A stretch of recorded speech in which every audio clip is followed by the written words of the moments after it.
Let's see, one more essential property of every decomposition is dependency preserving property. We will look into the details like what is dependency preserving property.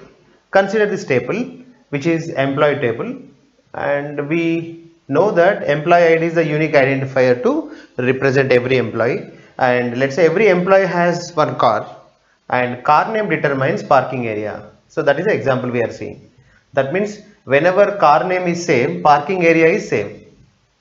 So that means car name is nano, then parking area should be fixed. Example, parking area is decided as A, then for second entry, nano. Let's say some other person has nano car, then the parking area should be A. That means whenever nano is repeated, parking area should be same, like A. So that is the concept of car name determines parking area, correct? Now the question is how to maintain that, how DBMS knows that car name determines parking area. For that what we have to do is, we have to write assertion. I will tell you the reason why we have to write assertion. So finally, this is called functional dependency. We will list out all functional dependencies first. In this table, I see only two functional dependencies. One is employee ID determines car name. Second one, car name determines parking area. Of course, employee ID determines parking area is, that is obvious, right? Because of the transitive property. These two are, very important and essential. Now, using this, I would like to tell one thing, how to maintain this rule and how to maintain this rule. Example, employee ID is actually super key, correct? So whenever left side attributes or set of attributes at left side is super key, then it is easy to maintain. I will tell you how to do that. So since employee ID is the super key, employee ID determines car name and employee ID determines parking area, right? So when you have data, how it looks like we will see with this constraint, employee ID. Example, employee ID is 1, car name is nano and parking area, let's say A. Second time the question, should I repeat it or not? If employee ID, let's say, repeated, then because same employee, car name should be nano. Here the assumption is, since employee ID determines car name, then one employee should have at most one car, correct? So he cannot have multiple cars. Sir, what happens if he has multiple cars, like one nano, one bench? Then it violates this condition, employee ID determines car name, right? Already I know that in this company there is a condition that every employee should have at most one car. That's why this functional dependency is introduced, that is employee ID determines car name. So whenever you have one, then it should be nano. Whenever you have two, let's say BMW, then one more time if 2 is repeated, then the car name should be BMW. I'm not saying that you should repeat, but some user repeats the data. That means someone enters data 2 comma 2, then this should be BMW. Now let's say parking area of BMW is fixed to B in a company, then this BMW car also should go to B. The reason, employee ID determines car name and parking area, right? So to B, then these two also should lead to B, correct? So that is what the functional dependency. Really this employee ID determines car name, parking area are ensured. See the data. Whenever employee ID is fixed to 1, always this remaining data is fixed. If you want to observe it clearly, I write the data here. Whenever you repeat the employee ID, what happens is, example 3 comma 3. So remaining data will be fixed. Let's see that. 3. Let's say car name is something whatever. Let's say bench car. So 3 bench. Since employee ID determines car name, if this is 3, this should be bench. Now second thing, since employee ID determines parking area, if 3's parking area is, of course, bench parking area is, let's say C, then 3 determines C. That means employee ID determines parking area, then 3C, then this should be 3 comma C. There is no other option. So because of this rule, really if this is maintained, then you get same data. My question is, why to maintain the same data twice? There is no meaning to maintain multiple records like this. So we can eliminate one record, correct? That is one. So how to do that? So rule number 1, from now onwards, whenever you have this kind of rule like employee ID determines everything in the table, that kind of attribute is called super key, right? So whenever you have super key at left side in your rule, then simply make that super key as unique attribute. So you don't require to repeat it. Let's make it. So employee ID from now onwards unique. Sir, can I make it primary key? Yes. Either you make it employee ID as primary key, otherwise unique. If you maintain employee ID unique, what happens? Now no one can repeat employee ID 2 times. Sir, I want to repeat. My data is my data is like that, so that employee ID should be repeated. No, it never happens. Already I proved it. Correct? Whenever employee ID is repeated, car name, parking area will be repeated as same. So you get same data. Then you don't really require that. So for that, employee ID can be made as unique. If you do that, automatically this employee ID determines car name, parking area will be maintained. No one can violate these rules. Sir, I will try to violate. Try to violate. To violate this employee ID determines car name rule, we should write like this. Employee ID 1, car name nano. Second time you should write one more employee ID 1 and something bench. This is the only way we can violate this employee ID determines car name. But it is impossible. Why? We made it unique, right? So you cannot repeat this data. So DBMS will take care of that. That's why from now onwards, whenever you have a rule or functional dependency x to y, okay, if you want to maintain it in the table and x is super key, then simply make that super key as unique. Automatically these rules will be, that means that functional dependency will be maintained, right? Second thing, sir, what if this x is not a super key? We should address it. So if x is not super key, example, here car name determines parking area. So this is here a rule where left side is not super key. Then what to do? So we'll try. Sir, can I make car name unique? If you make car name unique, what happens? We'll see. You will be doing like this. So car name is unique, then car name cannot be repeated. So if car name is nano, let's say parking area A, only one time we can write this kind of data. Second time you can't write nano because you made car name unique. So what's the problem? Sir, because of that, car name to parking area is maintained, right? No one can write nano A, nano B. To write nano A, nano B, nano should be repeated, but I'm not allowing. Of course, but some other employee want to have nano car, let's say. There is another employee too, he wants to have nano car.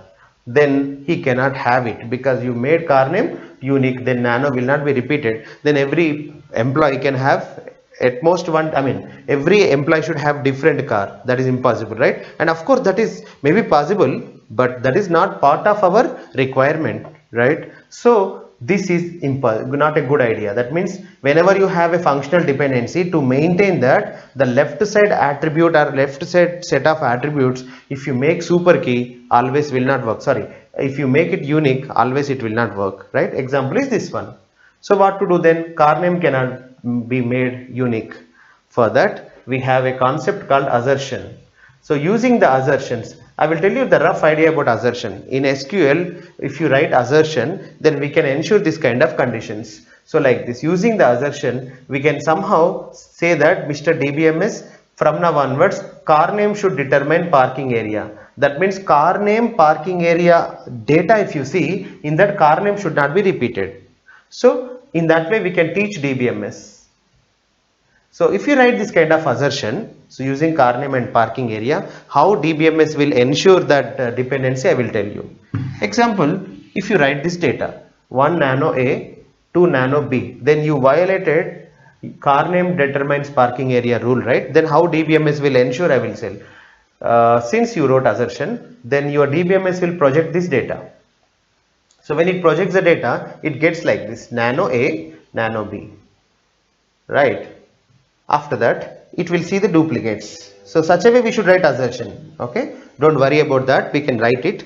So we can write a query such a way that, so that query should project this data, and on that, so whenever there are 2 nano entries, it should reject, it should say that, my dear user, so there is an assertion, that assertion says that we cannot repeat nano with A ones, B ones, right? It takes lot of time, of course, but we don't have option to. That's why to maintain the functional dependencies, your DBMS has to do some extra work. That is, either it has to take care of that conditions using unique, otherwise assertions. But whatever, it takes time. We have seen here.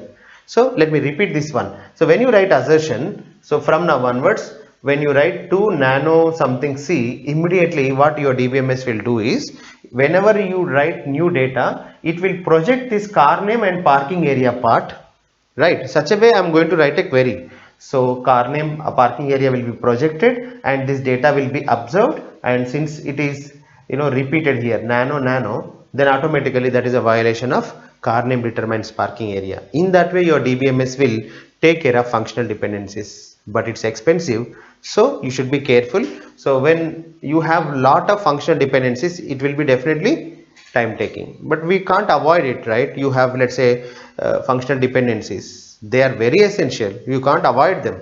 When you can't avoid them, we have to maintain them. When you maintain them, it takes time. That is the story about dependencies and preserving them. So finally we have to preserve the dependencies or maintain the dependencies. Sometimes what happens, when you decompose a table into multiple parts, then this kind of problem occurs. What is that? Dependency losing property. That means you might lose dependencies. I will show with one example where one decomposition doesn't maintain this dependency preserving property. We will see that. Let's see this example. R A B C D with rules A to B, B to C, C to D. Now what I'm going to do is I do the decomposition and I will check whether all the rules can be maintained or not. Okay. So first of all, this is your old table R A B C D, and we'll check whether this is in BCNF or not. So many times we have checked whether given FDs are satisfying BCNF condition or not. You realize that B to C is violation of BCNF and C to D is violation of BCNF. So make them as errors, and for every error we have to create the table. That is the idea. So in this table, take the error C to D, create a table. So CD will be one table. This is called decomposition technique. It is one of the decomposition technique. Of course, there are alternative decomposition techniques. Anything you can follow.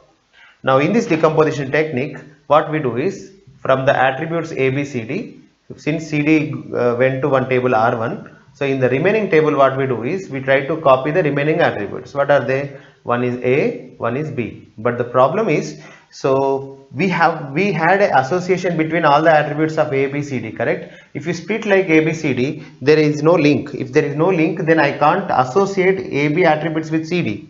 But that was there in, before the decomposition. That's why we have to maintain that. For that, usually we have to maintain the common attribute, right? So what is the common attribute we can maintain? So C, D out of them. So I can say that since C is a key attribute, I will tell you the reason why we are selecting C.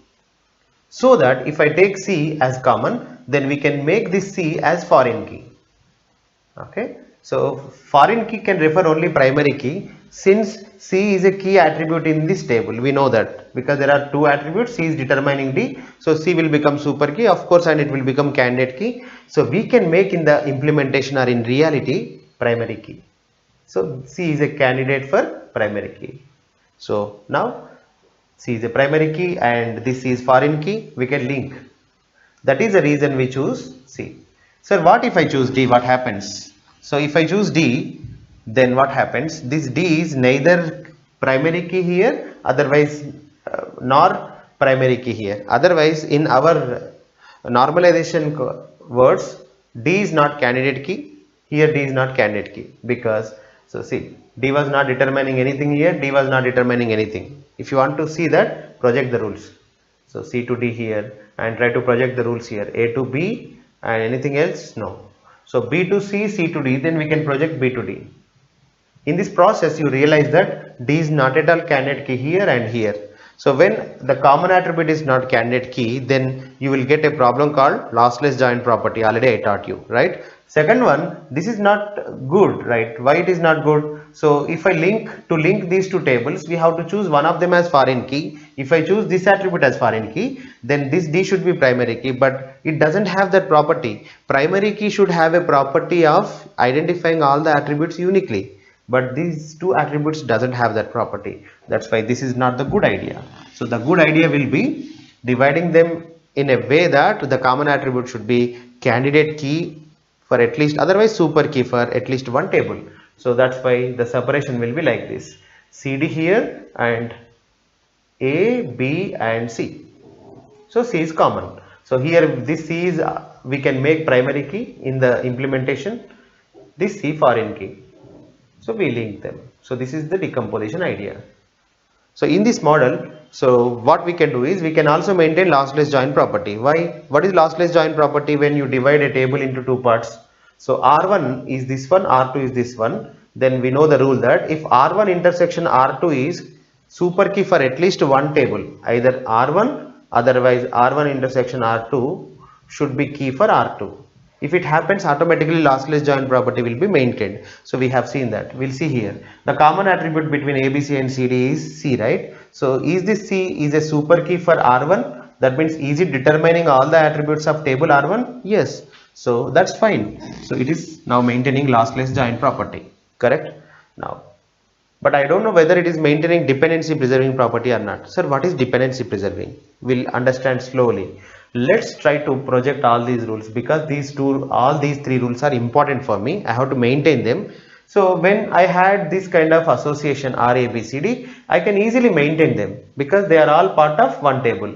But here now you split them into two parts. Then when you do that, whether can we maintain these rules or not is the question.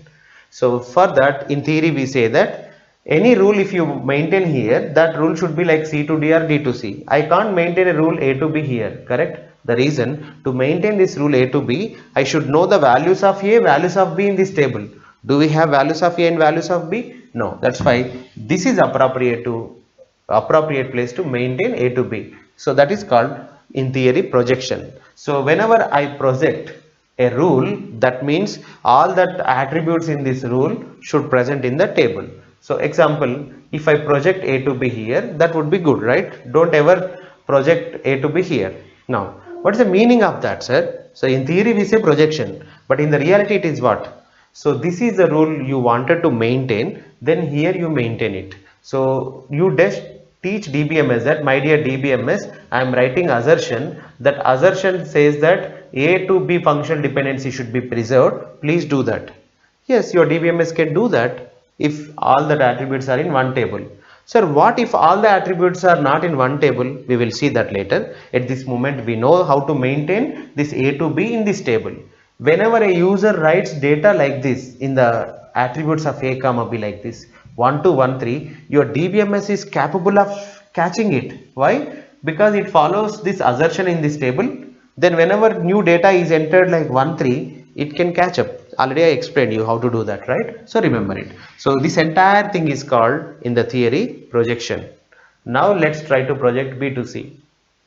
Can we project it? That means can we preserve this rule or can we maintain this rule? Yes, we can maintain this if you write a proper assertion on this table on B comma C. Yes. Now C to D. Yes, we can project here.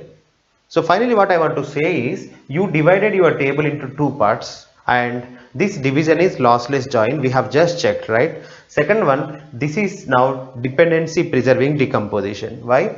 This rule is maintained and A to B is maintained, B to C is maintained. That means all the rules you are maintaining either in this table or this table. So finally all the dependencies are preserved. So dependencies are essential for you and important for you. So you are maintaining them. That's it. This property is called dependency preserving property. In theory, what we say is, if all the rules of your old table, if they can be projectable in one of the tables, then we say so that rules are preserved, and we say such property as dependency preserving property, and every decomposition must possess this dependency preserving property, right? No. But the problem is sometimes you miss it. How you miss it we will see.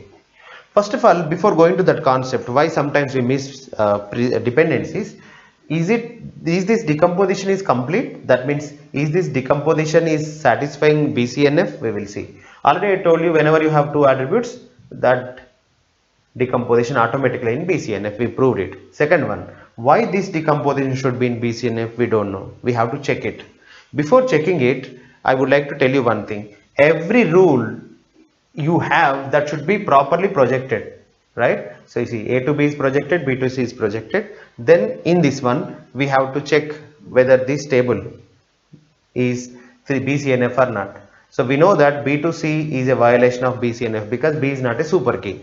Then what to do? Same story, recursively apply the same decomposition technique. So what you do here is divide this table into two parts. One is R3, another one R4. What is R3, sir? Error. What is error here? B to C, correct? Create a table for it.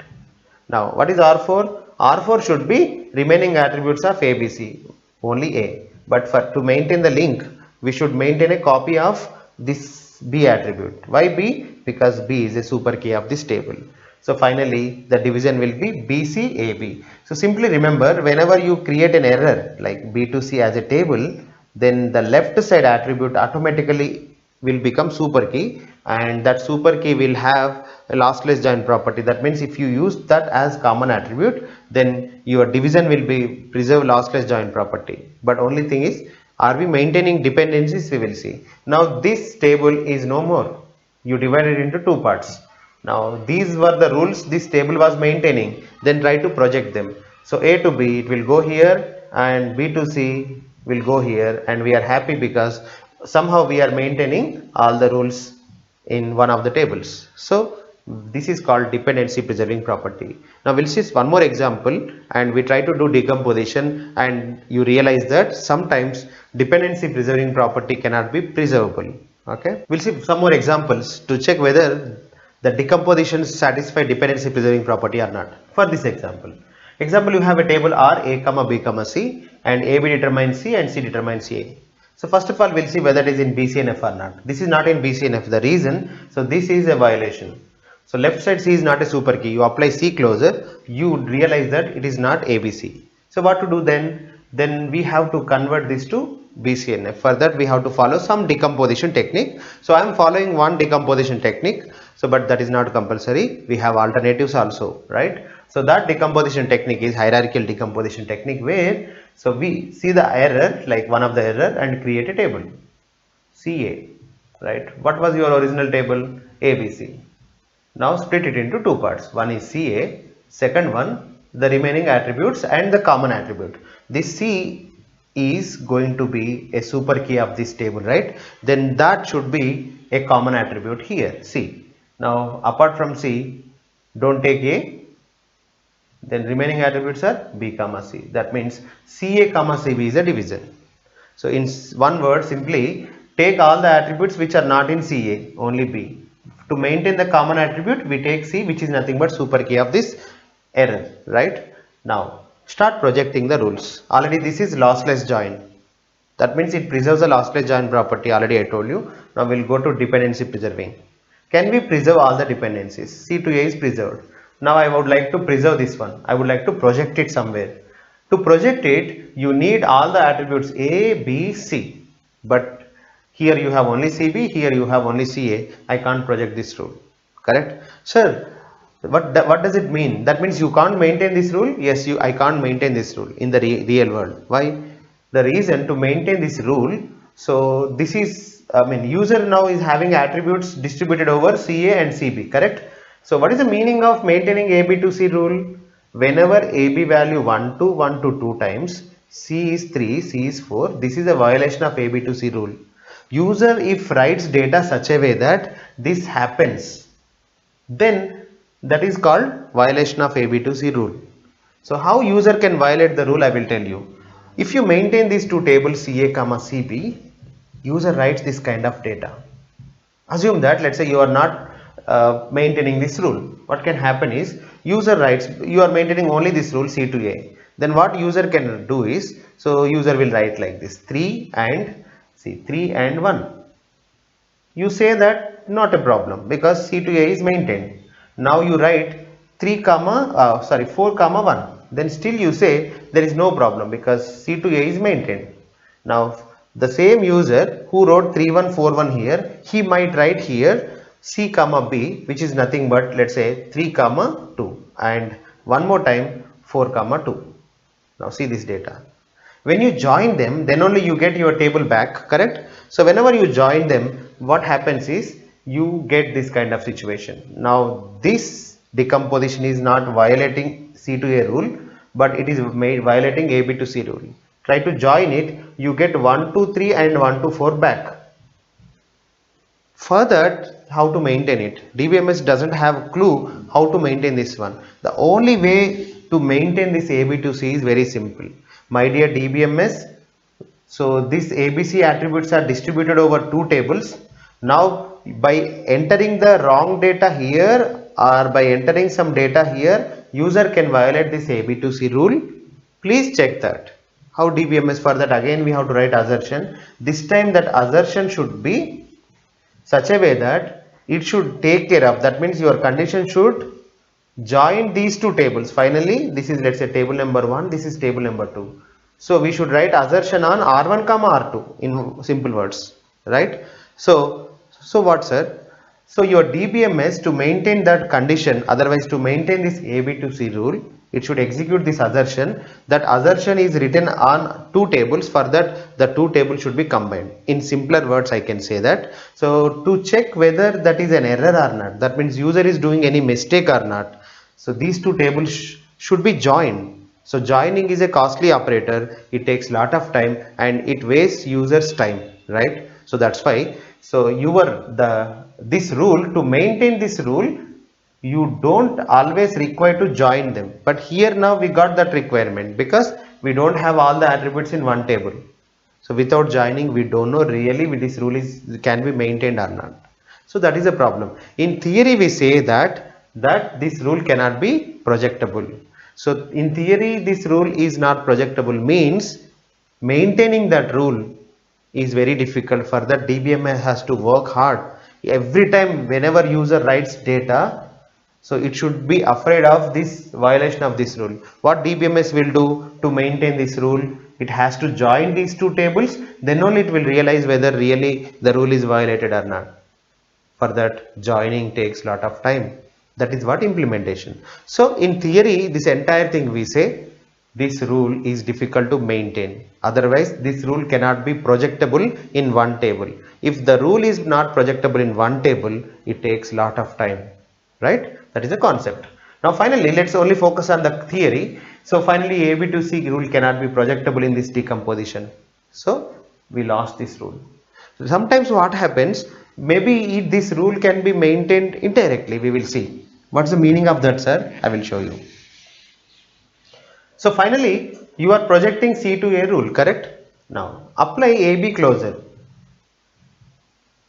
in these two tables. So if you apply AB closure, A determines A, B determines B, but you are not getting C. That means really you lost the rule. Sir, we did not understand that. Example, sometimes what happens, take this decomposition. One table is divided into two parts. One is AB, second one BC. Okay, and you had rules like this, A to B and B to C and A to C, let's say. Then you, let's say, try to project the rules. Then A to B goes here and B to C goes here. Then A to C cannot be projectable. But it doesn't mean that we are losing this rule. I will tell you the reason. If you maintain these two rules, that is enough, because automatically according to axioms, A to B, B to C automatically implies A to C. Then you don't really require to maintain it explicitly, right? It is implicitly maintained. But now finally, there are two kinds of rules. Some rules are permanently not projectable, but this rule, of course, it is not projectable, but indirectly I can say it can be projectable. It can be maintainable, right? So finally, I want to say that I want to maintain all the rules. That's it. Sometimes you can't maintain some rules. Then we say dependency preserving property is violated. We will see few more examples where dependency preserving property is not maintained. Okay. See one more example, R A B C D, A B to C, B C to D, A C to D. So we know that AB is a super key and BC is not a super key and AC is not a super key, right? So finally this is not in BCNF. There are two errors. We have to decompose the table. So take ABCD and divide it into two parts. What is the error here? Let's take error number 1. So error number 1 is converted to a table which is nothing but BCD. Now what are the remaining attributes? A. But for maintaining common attributes, we should select B comma C because BC is the super key of this table. So finally BCD ABC. So BC will become foreign key here, BC combination, such same BC here primary key. That's it. It is lossless join, right? Now so the second thing, whether it is dependency preserving or not. I project AB to C here. I can maintain this rule here. BC to D can be maintained here, but AC to D. Where to maintain AC to D? For that, we don't have all the attributes ACD together in one table. To maintain this rule, definitely we have to join these two tables. Practically, it is expensive. In theory, we say it cannot be projectable. At least we try to hope, can we maintain it indirectly? That means by maintaining BC to D and AB to C, can we get AC to D rule automatically? For that, we have to apply AC closure here. So if you apply AC closure here, what happens? A determines A, C determines C, anything else? Nothing. That means you are not getting D. So finally here you lost this dependency. That's why this decomposition is not dependency preserving. Now for this example, we see two things. One is how to decompose it in one way. Second one, after decomposition, whether all the dependencies are preservable or not. That means the decomposition is dependency preserving or not. So let's do one by one first. I am going to decompose it, but there are so many ways of decompositions. So this is only one way. It is not compulsory to do in this way. Let's begin. First of all, we identify, since we are going to do BCNF decomposition, we have to identify all the errors. So since D is not at all present at right side, so D will be definitely one of the attribute in any super key. So A alone cannot be super key, B cannot be super key, C cannot be super key. So finally all are errors, right? So BCNF error, BCNF error, BCNF error. How to do the decomposition we know. Divide the table into two parts. So one thing is AB, second one common is A, remaining attribute CD, right? So ABCD is divided like this. Now project all the rules. So one is here A to B, second one here B to C, we can't directly project C to A. Here I would like to tell one important point. Generally, when you have here A to B, B to C, then we don't bother generally about A to C, and we never check whether A to C satisfies BCNF property or not. So remember one thing, whatever the rules are given in the table, for that only we should check whether that rules are in BCNF or not. So any other rule which is because of axioms or anything, so for that specially you don't require to check whether that rule satisfies BCNF or not. Remember one thing, if your direct rules whatever given, if they satisfy BCNF, automatically that remaining indirect rules also will automatically satisfy it.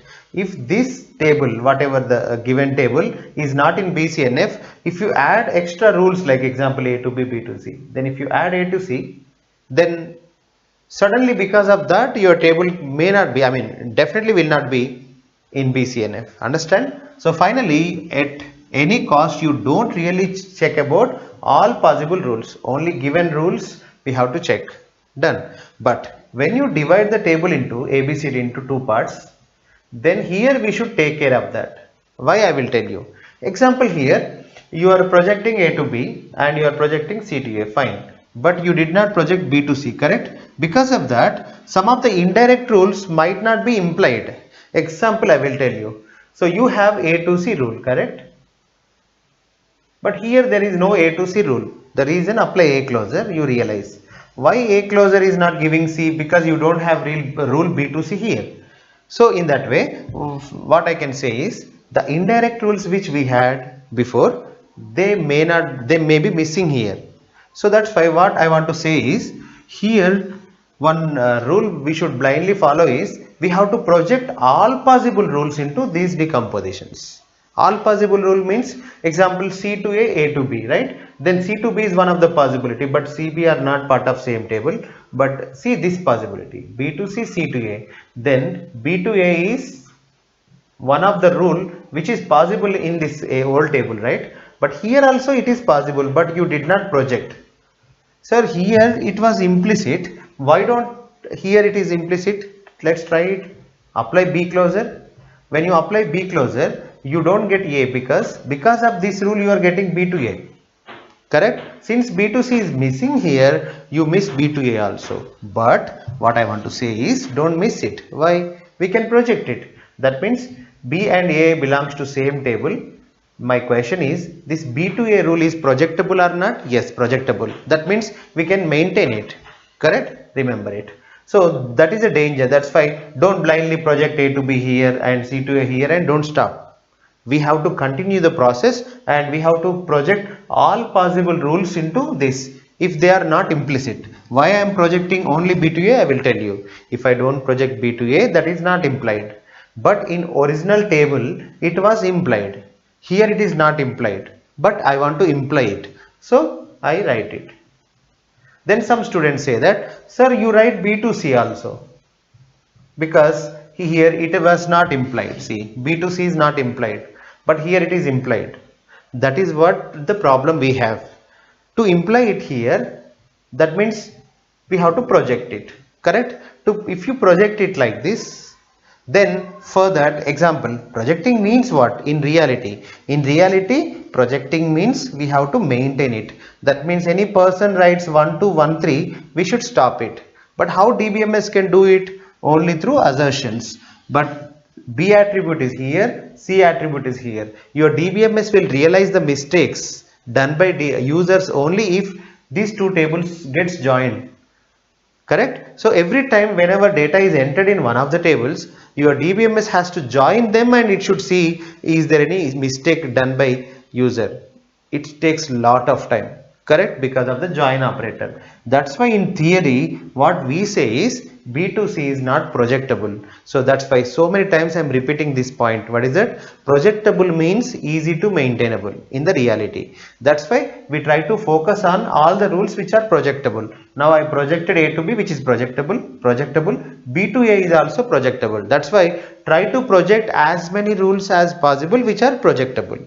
Now similarly, I see one more thing, C to A to B, but C to B is one rule, but here also it is possible, C to A to B, then C to B is not required because we are also maintaining it, correct, indirectly. But one more thing is, I think A to C, do we have A to C here? Did you project it? No, but at least is it implicit? Let's try. If you want to know whether some rule is implied or not, apply A closure. I mean A plus, then you get what? A determines B, but you are not getting C. Why? Because A does not determine C in this table set, but actually it was doing here. See, A to B, B to C. So that's why whenever you see A to B, B to C, then here A to C is implied. But here also we have a possibility to imply it by projecting it. That's why A to C we have to project. So finally, this in simpler way, if I want to say, then what is the idea is here all possible rules we have to project. That is the only way. Correct? It takes lot of time, of course, but we should do it. So let's do that. That means example in this table. What are the all possible rules A to B, B to A? You can't get more than that. Now in this table, when you have ACD attributes, so I don't know what is really, projectable or anything, correct? So that's why go to the original rules, right? Here you apply A closure. I am talking about this table. In this table, what are the rules we can project?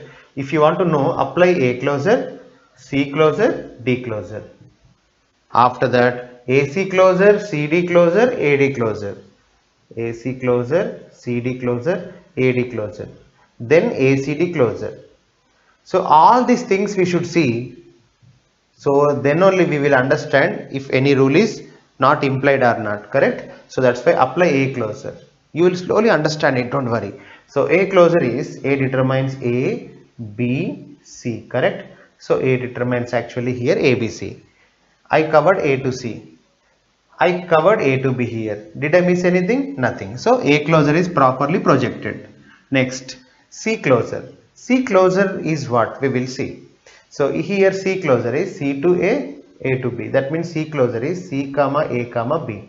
So all rules we have to project. So C to A projectable and we projected. C to B not projectable, we did not project, correct? So if it is projectable, then only we have to project. Now D closure. What is D closure? D closure is nothing, only D. So there is no interesting rule here, right? D to D is obvious. If you project or not doesn't matter, right? So leave it. Now AC closure. So apply AC closure. What you get? If I apply AC closure here, A determines A, C determines C, and A determines B, and C determines anything? No, right? So AC together can project, or sorry, can determine A, C, B. In that A is just dummy rule, trivial rule. AC determines C is trivial rule, right? That is obvious. Only interesting rule is AC to B, that we have to project. But A, C, B, all that attributes are not in one place, so it is not projectable. Gone. So we try to project all possible projectable rules and we have done. Now go to CD plus. Apply CD closure. So C determines C, D determines D, anything else? C determines A determines B. CD can determine C, which is obvious, trivial property, leave it. CD determines D, trivial property, leave it. If you write or not, doesn't matter. But CD determines A, correct? When you have C to A, actually CD to A is unnecessary, but for safe side, you write it. But what I want to say is, it is unnecessary. Why? Whenever C determines A, CD determines A is implicit. Apply CD closure. Your problem is what? You want to say CD determines A. If you project or not, doesn't matter. Already C is determining A, then CD determines A. Correct? So CD to A is, unnecessary, redundant rule. We already projected it. So CD to B. C, D to B, but we don't have B. Ignore it, right? So finally, all the projectable rules projected which are not redundant. Now AD closure. We have to try AD closure, ACD closure. Let's try AD closure. What is AD closure? A determines A, D determines D. Anything else? A determines B, B determines C. We got everything. So AD to A trivial, leave it. AD to D trivial, leave it. AD determines B, but AD to B is not projectable, leave it.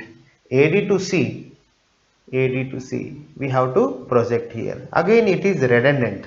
Why it is redundant? We know whether a function dependency is redundant or not. I will show why it is redundant. Apply AD closure, you get what? A determines A, D determines D, A determines C, so AD determines C. So with these two rules already AD to C is maintained. That means implicit or implied. So AD to C is not required to project. So still can I write it? Yes, you can write it, not a problem. Right? Now, so finally we projected all possible rules. Next one is last combination ACD closure. So ACD determines what? A, and C determines C, D determines D, anything else? A determines B. Now first ACD determines A, obvious, reflexive, unnecessary to project.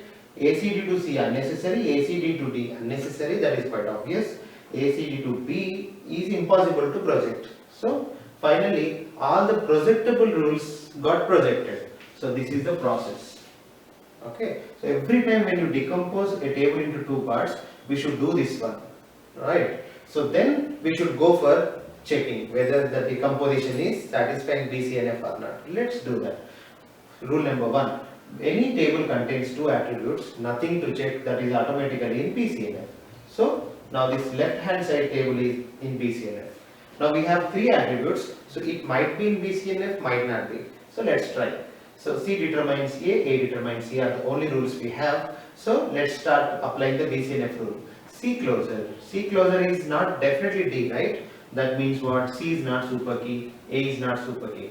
So here I could see BCNF violations, right? C to A to C. So what is the idea? Whenever you have a table with rules, when the table is not in BCNF, according to my decomposition technique, recursively we have to decompose. That means we have to split it into two parts. Whichever we will choose, anything. Let's choose either C to A or A to C, doesn't matter. So let's take A to C.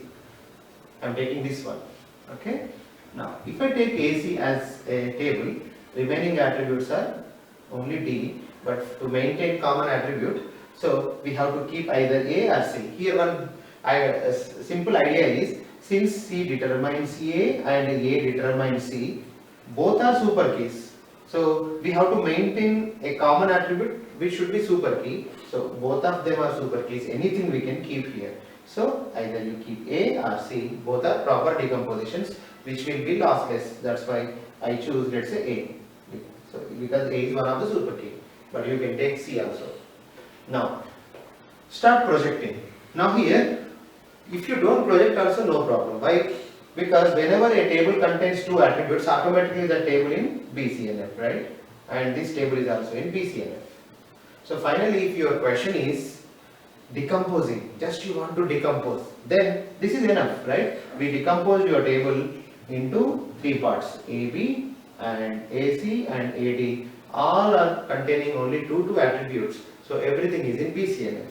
Your goal is just having BCNF decomposition, it's done. But the second thing is what we have to check, whether that decomposition is dependency preserving or not, because dependency preservation is very important concept for me and we have to maintain it. Let's do that now. A to B. So already, so this A to B is projected here, correct? Right. We have B to A also, then we can project here. A to B, B to A. Now, in these two rules, C to A to C. C to A we can project here, A to C we can project here. Now here, is there any rule to project? Nothing. Now, so far we have projected A to B, B to A here, C to A to C here, and something. So here, actually should I try again A closure, B closure? Yes, everywhere we should try that. Here we have to project all possible rules with A, all possible rules with B. That means A closure, B closure, AB closure. And here AC, A closure, C closure, AC closure. Here actually A closure, D closure, AD closure. That is what the theory. But our question is what? Our question is just to check our old rules. That means all these rules are projectable or not, otherwise whether they are preserved or not. That is our question, right? Then if to answer that question, what we can do is, we do this idea. So this is your decomposition. Your question whether it is dependency preserving or not. Simply project it. So here A to B and B to C. I am not able to project it. Let's postpone it. So finally somehow I projected A to B. I am just checking whether B to C can be projectable or not. But before that, let's project C to A, right? A to B, C to A. Now, if you project only A to B, C to A, then B to C cannot be projectable. But already I told you that there are a lot of other rules, like B determines something or A determines something. All that rules we have to project, correct? So that's why from now onwards the question is dependency preserving. What you do is, we have to project all possible rules, but it takes a lot of time, correct? So in GATE exam, within 2 minutes we have to check whether B to C is projectable or not. For that, what you do is, first of all, be lazy. Now I am just giving easy idea. Simply project easy rules like A, B direct, right? And C, A direct. Now your target is B to C. Now only try to project rules which are relevant for B to C. That means B should catch C finally. That is our goal. We should check that. Really B can catch C or not, if that is the key thing. Where is B attribute? Here, right? Then in this one, probably you missed some rules which really can be projectable. So go to that. Now my technique is, of course, see, we got B to A here. You can directly project B to A, but I am starting from scratch again, right? So apply B closure. Blindly apply B closure. What you get in the old table? B determines B, B determines C, C determines A. That means B is capable of determining A, but you did not write here. At least it is not implicit. That means we have to project it, and it is projectable. Now try to project all possible projectable rules first. Now B to A is one such rule. Now, sir, should I try AB closure, like AB to something? If that kind of rule should I check? Unnecessary, because example AB determines A, that is trivial. AB determines B, that is trivial, right? If sir AB determines C, that is not projectable. That's why all projectable rules in this table are done. Now we try to identify all projectable rules in this one. Of course we know that they are C to A to C, because already we did it. But one more time we'll see. Okay, all possible projectable rules. But don't waste your time in writing all projectable rules. What is our goal? We have to prove that whether we can catch B, C through B. Now B can catch A now. Correct? Now just consult A. Wherever you have A, apply A closure. We'll see what is the capacity of A. What is the actual capacity of A in the table, original table? A can determine A can determine B, A can determine C. Right? So try to utilize all these rules. But unfortunately, all this full capacity of A cannot be utilized. The reason, there are some things, some rules A is having, like something may not be projectable. Only projectable rules we should take. A to A, obvious, unnecessary. A to B, already we have. A to C, yes, A to C is one power of A. That means A is capable of catching C. But you did not write here, so you write here. Sir, it may be implicit. No, it is not implicit. Apply A closure, you will realize. A closure is what at this moment? A determines only A, only B, but not C. But it is capable of catching C, which you did not imply here, right? So that's why that is a mistake people do. But it is projectable. Project A to C. Now, what is our target again? Recall.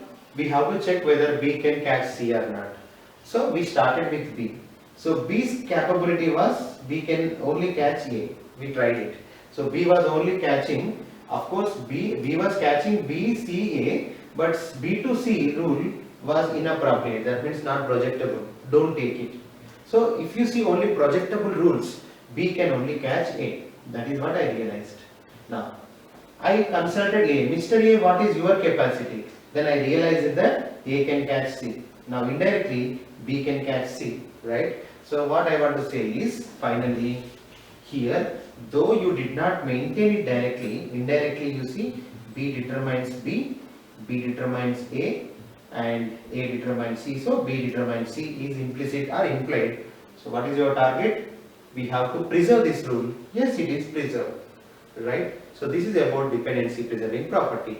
Finally, moral of the story, we have to project all possible rules here first of all. Then only we should check any rule is missing or not. Okay, don't worry, we will see some more problems. So when you see more problems, you understand this concept, because it is little bit difficult to understand. Okay, now see this example. So using this example, we are going to answer two questions. Generally in GATE, they ask these kind of questions. One is, they give a table and decompositions. They ask about normal form which satisfies. That means what is the highest normal form R1 satisfies and R2 satisfies. Second question, this decomposition which is given is dependency preserving or not. So at this moment we should not worry about how this decomposition people got. Rather than that, whether given decomposition is satisfying the normal form or not. Okay, let's say we will see what is the highest normal form R1 satisfies, what is the highest normal form R2 satisfies first. Then we'll go to the second problem, which is whether that decomposition is dependency preserving or not. Let's begin with first one. What is the highest normal form R1 satisfies? To understand that, we should project all the rules first, right? So in this decomposition, what are the rules which are projectable? We should write them first. So A, B to C, correct? Second one, so it is not projectable. C to A not projectable. Here I am talking about here, and AD to B not projectable. So we try to write all projectable rules, but there may be some indirect rules which can be projectable, correct? To know that, finally what we have to do is, in simpler words, if you want to say, apply A closure, because we don't know which is missing. So to cover all the rules, A closure, B closure, C closure, and all the subsets I am writing. One more subset is AB, next BC, next AC, after that ABC. So all these closures we should try. So now we should be clever. At least some of the things we will try to escape. ABC closure is obviously ABC, correct? In this table, I'm talking about in this table.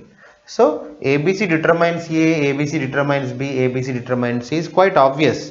So ABC cannot determine more than that and less than that. That's why this is unnecessary, right? So ABC is not really determining anything new, and which is not surprising. Second one, that's why only A closure, B closure, C closure, AB closure, BC closure, AC closure, one by one we'll see. Take A closure in this one. What is the capacity of A? A determines nothing, right? Only A, correct? That means A cannot determine A, so we leave anything. That means nothing to project. B closure, B alone cannot do anything, so nothing to project. C closure, nothing to project. Now we'll try AB closure. So what is AB closure? We'll try. AB determines, here in this example, A, B, AB determines C, and BC determines D, and CD determines A, correct? But A is already there. Now AD determines B. So we got everything, right? So finally AB's capacity is it can determine A, that is obvious, we ignore. AB determines B, obvious. AB determines C is already projected. AB determines D, but unfortunately this is not projectable. Only projectable rules we have to project. So with respect to AB, nothing to project, right? Now we'll see BC closure. So in BC closure, what will you get? BC determines BC, obvious, ignore about them. Especially BC determines D and CD determines A. Again BC is determining everything. So BC determines D is not, yes it is projectable here, but we'll see that later.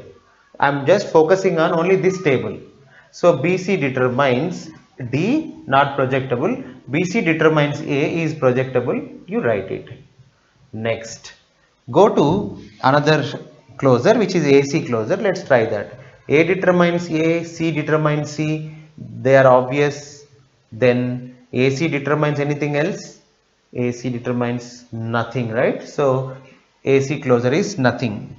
So nothing to project. So we covered everything, right? AB closure, BC closure, AC closure. Now this is your final R1 with all the functional dependencies. Such a table we have to check whether it is in normal form or not. Like what is normal form you are trying now? BCNF. So is it in BCNF or not? We will see. Otherwise, what is the highest normal form? It satisfies. Let's begin. We know the idea.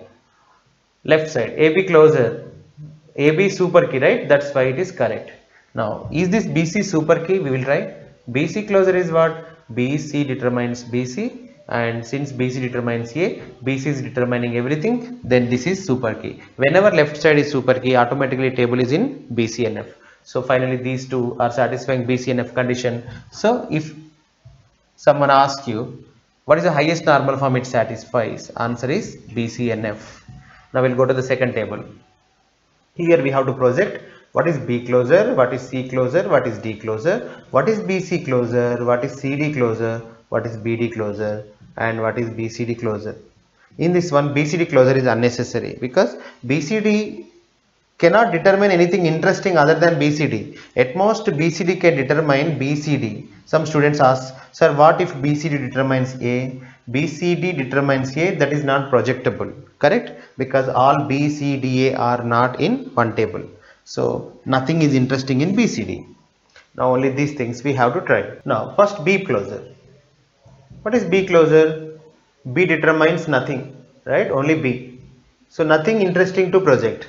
Now C closure, nothing interesting. D closure, D alone cannot do anything, we know that. So now we'll come to this two attribute closures. BC closure. What is BC closure? B determines B determines B, C determines C, BC determines D, CD determines A. Finally BC determines everything, but we have to take only projectable rules. We can take only projectable rules. So here BC determines actually D, which is interesting, right? Project it.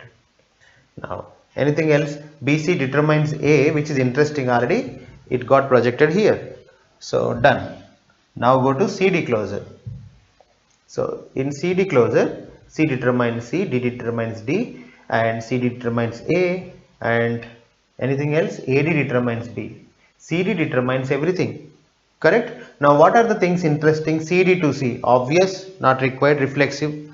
So CD to D, trivial property. CD to A, interesting, but we don't have CDA together, not projectable. CD to B, is it projectable? Yes. So that's why we got one more interesting rule. If you don't do this thing, generally how students do, I will tell you. They write AB to C here, they write BC to D here, and they check the normal form. That is wrong. We have to project all possible rules. Then we have to go for checking the normal form. Now we'll see what is the highest normal form it satisfies.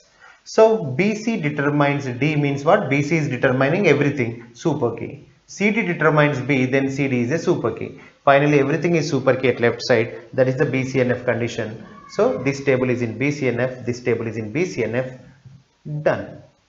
Now we will see the second question. What is that? Given decomposition is dependency preserving or not? How to do that? Very simple. Now you projected all possible rules. So you can't project anything more than this. With this, if you can imply this rule, this rule, this rule, this rule, somehow we say that this decomposition is dependency preserving. Let's do that. So for that, I am writing, I am covering, see, I am seeing like this, AB to C, yes, it is already projected, that means it is preserved. BC to D, preserved. CD to A, not direct. AD to B, not direct. So we'll see mixed decompositions R1, R2. So I know that you people are maintaining these four rules. Using that, please tell us what is CD closure. C determines C, C determines D, D determines D, CD determines B. Anything else? BC determines A. Yes, finally CD determines A. This rule is maintainable here. That means automatically it is maintained. Correct? So it is preserved. Similarly, AD closure we should apply. So AD closure is A determines A, D determines D, and anything else? AD. So that's it, right? AD is just determining AD, but I want B. How to get B? For that, these rules are not sufficient, correct? I applied AD closure, I did not get B. B is missing. So finally, this rule is not preserved. So this decomposition is not dependency preserving. That's it. Let's see this example. In this example, we'll check whether it is dependency preserving or not. Table is given and decomposition is given. Our question is whether it is dependency preserving. In the exam, how to answer it? There are two techniques. One is very lengthy one. What you do is try to write all possible projectable rules. Already I told you what is projectable rule. So projectable rule is nothing but see M to O here, right? And P to L here. In that way, write all projectable rules, indirect and direct. So therefore, that what we have to do is finally you should write all possible rules of M here, which are projectable. M closure. Calculate O closure and write projectable rules. Here you write L closure, M closure, N closure, whatever the rules you get. In P closure, whatever the rules you get, and in LM closure, whatever the rules you get, everything. So almost there are 16 combinations. It takes minimum half an hour to do. That's why don't do that. So we have a clever technique. In that, what we do is, first of all, we try to project. I mean, we try to target preserving. That means these are the four rules we have to preserve, right? First of all, don't project anything. My target is M to O, correct? Can I preserve it? Since M and O are part of this table, now if I project M to O, which is projectable, then I can preserve it. So I preserved it. Now I am becoming lazy in this example. So P to L. Here P determines L, which is projectable rule. Then if I project it here, I can preserve it. Now NO to P, since NOP all are not together, it is not directly projectable. But I don't know whether it is preserved or not. We will see. Let's postpone. Then we will see L to Mn. Yes, L to M, L to N. Yes, we can project them. Finally, all these rules are preserved. Only thing is NO to P. Now, if you try NO closure, what happens? You don't get P. It doesn't mean that NO to P is missing. The reason, actually you did not project all projectable rules. I don't know, right? So you projected only directly seen rules. But there are some indirect rules which might be projectable. Example, what if I apply something here P closure? Example, P determines L, right? What about N determines M? Example, I don't know. But really, if you apply N closure here, if you get M, that is one of the assumption. Then we have to project here N to M, correct? But so far you did not do that, and it was not implied also. Without N to M writing, can you write N? Can you get N closure M? No, right? That's why whenever you see N closure as M in this example, that N to M rule we should project here. So this is called projectable rule, correct? So that's why that kind of things you should do, but it takes a lot of time. Already I told you. Finally, we should do L plus, M plus, N plus, everything we should project, but it takes a lot of time. So how to save the time? What is our target finally? Not projecting all the rules, only NO to P, correct? This is what my target. For that, I ask one question. Let's say, assume that let's say you already projected all the rules, right? Just imagine. Then finally, after projecting all possible rules, what you decide? How you decide that NO determines P or not? We apply NO closure, correct? When you apply NO closure, if you get P, then you say NO determines P in this set also, correct? So end of the day, NO closure we should compute. That's why let me do NO closure now itself. So let's try NO closure. Correct? So NO closure contains what? N determines N, O determines O. Here I am doing NO closure. NO determines P. Correct? Now P determines L and L determines M and N. So apart from NO closure, if let's say N closure also important. Why? If N catches something, I can say NO also catches that. Correct? Our target whether to check whether NO really catches this P or not. What if N catches P?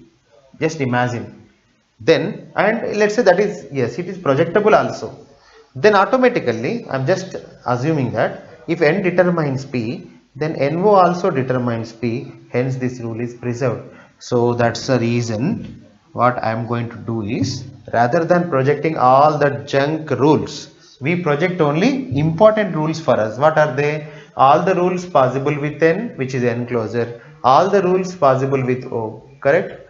Because P can be caught by NO only through N and O, not more than that, right? That's why we'll see.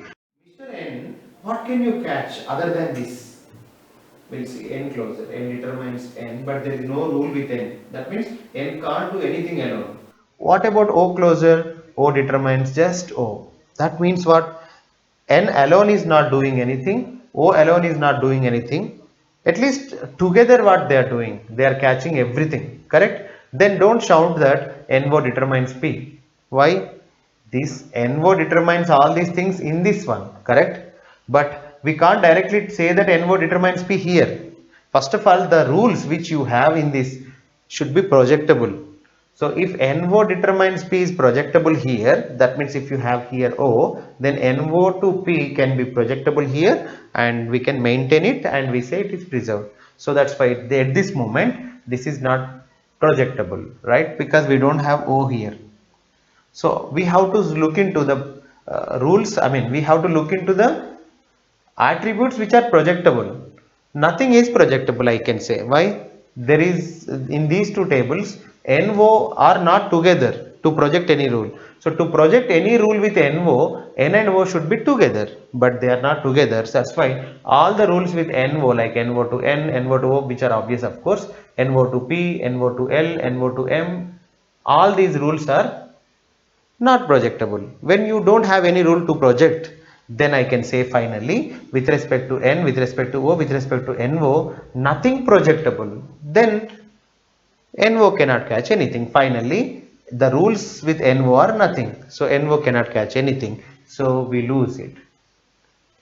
To catch P, definitely NO should catch something first of all, right? At least example, NO catches something in this one, like something X. If X catches P, then still we can say NO catches P.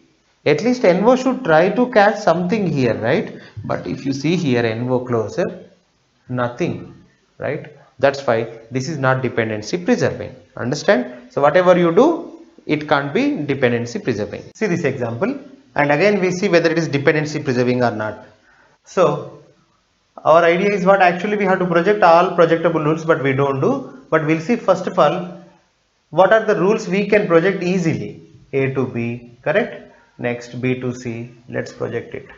Now B to D is not projectable at this moment. CD to E, no. DE to A, yes, we can project. Now finally I am able to cover DE to A rule, A to B rule. So let's write B to CD into B to C, B to D, correct? B to C is projected, but B to D is not projected. CD to E is not projected. We have to check whether these two are implied or not. At least it's not compulsory to project, but at least they should be implied. So B to D, apply B closure. If I apply B closure, B determines B, B determines C, that's it. You are not getting D. It doesn't mean that we lost this rule. No. The reason we did not project all possible projectable rules. Sir, why are you not doing that? If I do that, it takes a lot of time because we have to do A closure, B closure, C closure, AB closure. I don't want to waste that time. So you know the technique. Of course, you do that and write all projectable rules. Then go for checking whether B to D is implied or not. But rather than that, what I do is I directly go to straightforwardly B. I ask Mr. B, what is your actual capacity in the original table? I'll ask that. Then B determines B, B determines C. So I'm just writing B closer.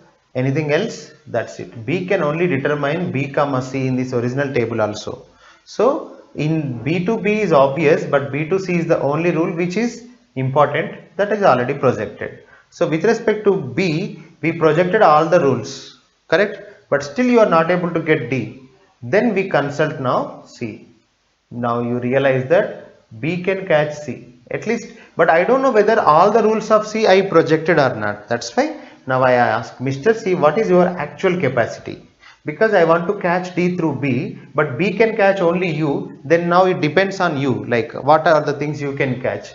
So C determines C, I am applying C closer. C determines C, anything else? No, C is not catching anything else, right? So just C. So finally I realized that B can catch only C which is projectable, C can catch only C which is projectable. So finally B is limited to only C, right? So you never get D now. To get D, B should catch it, but B can catch only C. At least C should catch D, but C is not catching. Then how can you catch D? So that's why whatever the hundreds of rules you project, which are projectable, so you never get B to D, because now I tried all possible important projectable rules starting at B and starting at C. Correct? They are the only things. Example, some K determines hundreds of attributes, let's say. How it is helping us? It never helps us, because to catch D from B, first of all B should catch something. B can catch only C. If C catches K, K catches D, then I can take it, right? For that, B, let's say, catches C. If C catches K and K catches D, B catches D, but C is not catching K, right? So at least B is directly catching K, no, B can catch only C. So that is the intuition behind this idea, right? So finally it is impossible. At least this one we will try. What is that? CD to E. First we see directly CD closer. What is CD closer here? C determines C, D determines D. That's it, not more than that. So with whatever the rules you just projected, being lazy, is not catching E, right? So that's why what we do is now we extend ourselves. That means we try to add some more rules, right? What is our target? Let's represent here. Our target is catching E, whether we can catch E or not through CD. Then we try C closer, we try D closer. We'll see the capacity of C, capacity of D, and capacity of CD together. Capacity of CD together is unnecessary, because CD attributes are not together to use that effect, right? Example, really CD determines something called K. So we can't project it. So what's the purpose of having it, correct? Only projectable things we can do. That's why CD rules. That means all the rules with CD together are unnecessary. So only try C closer, D closer. C closer is what? Just C. What is D closer? Just D. If that is the case, then CD cannot catch anything. So you are seriously missing CD to E.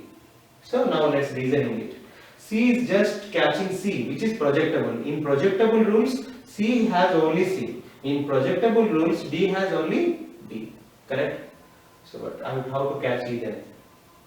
So C and D has to catch, but they are not catching. Correct? So that's why finally CD to E is missing and B to D is missing. So this decomposition is definitely not dependency preserving, because we miss these two. Okay, so we see one more example to understand these things very clearly. Now for this example, we'll see whether it is dependency preserving or not. So first, direct rules, A to B, yes, projectable, that means preserved. B to C, yes, we can project here and we can cover it. C to D we can cover here, and D to E we can cover here. Only thing looks missing is E to A, correct? Since it is not directly projectable. So at least we should imply it. We'll try it. E closer. E determines E. That's it. So it seems like missing, but we have not projected all possible projectable rules. It takes a lot of time. We are not doing, but we are, being clever. What we do is we take only essential things. What is final thing? E should catch A, right? Through various dependencies. For that, we should see what is real capacity of E in the original example. What are the things it can catch? E determines E, E determines A. Since A determines B, you get B, and B determines C, C determines D. E determines actually everything. Now, but we can take only projectable rules. Otherwise, directly I can say E determines A and it is preserved. But here we have to take only projectable rules. So what are the projectable rules? E to E obvious, don't project unnecessarily. E to A not projectable. E to B, EB are not together, and E to C not together. E to D, yes, one rule at least projectable, which is new. Because of that, now your capacity has been improved, right? So our target is catching A, but E is now at least catching D. If you apply E closer, you realize that you get D. Now, so in our algorithm or idea, what we have to do is, first of all, we have to start here and we have to apply E closer, and you should get all the rules which are possible through E. Then out of them we should project which are projectable. Now after that we should identify all the attributes which are projectable. What is that? Through E we can get now D. Now that's why we can take D's help, right? Because through E we can catch D. Now we'll go to this rule set and we apply D plus. We'll know what is real capacity of D in the original example. What are the attributes it can identify? D determines D, D determines E, E determines A determines B, and B determines C. So this is the D's capacity. Out of them, D to D is obvious, D to E we already projected, D to A not projectable, D to B not projectable, and D to C which is projectable. So finally slowly you understand that only projectable things we can take, right? So D to C. Now see. So our friends has been increased. E's friends has been increased. Initially E was alone, then we got now DC. What I want to say is, so if D catches something or C catches something, then only E will catch it. Correct? Now finally we should reach A. That is what our target. So we are taking only appropriate things rather than projecting all possible attributes. We are projecting what we require. Now somehow through D or C, if I can catch A, then I will be happy. But so far I used E, using that I got D, and I used D's capacity and I got C. Now I am using C's capacity. What C can do? So C catches C, C catches D, D catches E, and E catches A catches B. So C is catching everything, but only projectable things we can take. C to C obvious, C to D already there, and C to E we don't have C together. C to A, yes, here you can use C to A, right? Projectable. C to B we can project it. Finally I understand that, that's why C is catching B, but D can catch C. Now, so complete story. E catches D, D can catch C, C can catch B. In that way, only essential closures I am taking. That's it. That is the idea. So finally, E can catch B. Through this, E to D, D to C, C to B. So this rule, but our target is not B, right? We should get A. So B is just now added to our friend list. Now we will go to B. Sir, why are you going to B? I started with E and I used capacity of D completely through D closer. I used capacity of C completely. Now so far still I was not able to catch A. Now I added one more friend B. At least we use B closer and try to get A. B closer. B's capacity will be B to C, C to D, D to E, E to A, and A to B. So B catches all these things, right? B to B obvious, this is obvious. B to C already projected. B to D already, B to D, B, D are not together, not projectable. B to E not projectable. B to A is projectable, right? So we have to add B to A. Correct? Of course, C to B is already added here. So this is the new rule B to A, which is projectable because of our new friend B. Finally, now B is catching A, then we can catch A here itself. So apply E closer, you will understand. E determines E, E determines D, D determines C, C determines D, here B determines A. Finally, E is catching A indirectly. So this is preserved. So for this example, finally every rule is preserved, right? So this is the idea. So finally what is our idea is only projecting or only using essential attribute closures rather than all attribute closures. What you want actually, E to A. For that, you apply e-closure, you get some friends, apply their closures, and you get other friends, apply their closures. Using the closure, you are expanding yourself and you are reaching to the destination, which is nothing but A. Sometimes it is not possible. All your doors will be closed. That means, so that whatever the friends you have, example, E has a friend called B, but B is not catching A. That's it. But you have only one friend B. You used his full capacity, but he was not catching A. Then you can't catch A. That is the idea. So this is about dependency preserving property. So finally we have seen all the properties of decompositions. Two important properties: lossless join property. Second one, dependency preserving property. In the GATE exam, they give you decompositions and they ask two questions. What is the highest normal form this decomposition satisfies? Example, if they ask what is the highest normal form this decomposition satisfies?